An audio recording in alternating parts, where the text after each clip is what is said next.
আলহামদুলিল্লাহ, আল্লাহর হাজার হাজার শুক্রিয়া। আল্লাহ ভালো রাখছে। শকুনের দোয়ায় কোনো দিন গরু মরে না। কেউ একজন বলছিল পরের জন্য কুয়া খুঁদলে সেই কুয়ায় নিজেরই পড়তে হয়। মানে অন্যের জন্য যখন খারাপ চিন্তা করবেন, অন্যের ওই কষ্টে রাখার চিন্তা করবেন, দুঃখে রাখার চিন্তা করবেন, শাস্তি দিতে চাইবেন, তখন আপনি নিজেই এগুলার মধ্যে পড়ে যাবেন।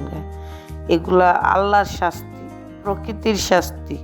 জীবনের অভিজ্ঞতা থেকেই বলতেছি, আল্লাহ অনেক ভালোই রাখছে। কারণ কোনো দিন মানুষের এমন খারাপ চাই নেই, এমন ক্ষতি চাই নেই যে ওরা এমন শাস্তি দিয়া বা ক্ষতি করে আমার অনেক ভালো হইব।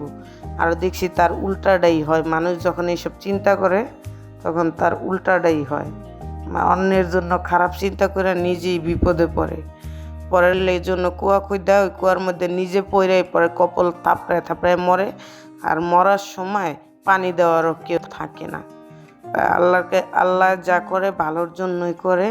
আল্লাহ আমার অনেক ভালোই রাখছে। আমার 2 ছেলে মেয়ে নিয়ে আল্লাহর কাছে হাজার হাজার শুকরিয়া। আর জীবনের বড় বড় অভিজ্ঞতার থেকে শিক্ষা নিছি যে আল্লাহ যা করে ভালো।